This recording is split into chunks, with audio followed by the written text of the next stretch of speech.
Hello guys, may pakita ko sa inyo. Nadaanan ko lang. Pupunta ako ng bakery. Pero bakit ito, napansin ko habang nagtitake ako ng video, ito yung nakita ko. Di ba kaganda ng puno ng kahoy? Cherry blossom. Pero bakit ito ay hindi cherry blossom ito? Puti siya at saka iba yung shape ng bulaklak niya. Ayan. Diba? Ito yung bulaklak niya, guys. O, iba, diba? Yan yung puno niya. Diyan. So, siguro minarko to nila o ewan. Ayan. O, tingnan mo. Pero, diyan din. Ayan. O. Yan. Isang puno lang po siya, guys. Tingnan mo. Yan. Pero puti yung bulaklak niya. At saka iba yung shape.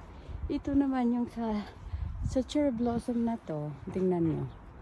Iba yung bulaklak niya, guys. Oh, iba. Iba. Ganda no. So, yan yung anong nangyari dyan. Paki-explain. Siyempre, yung mga kapatid ko may explanation yan. Ayan. Diba? Ang sarap tingnan. Parang ayoko pumunta sa bakery. Parang gusto ko lang dito, titingin sa bulaklak. Kasi ako yung taong mahilig talaga sa bulaklak.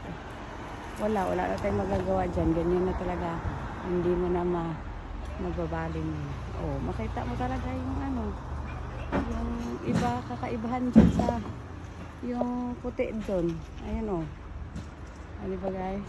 Thank you. See you. Pabalikan natin yan pag nagdahon na. Ganito kasi pag spring. Hindi pa sila nagdahon. Puno na sila ng bulaklak.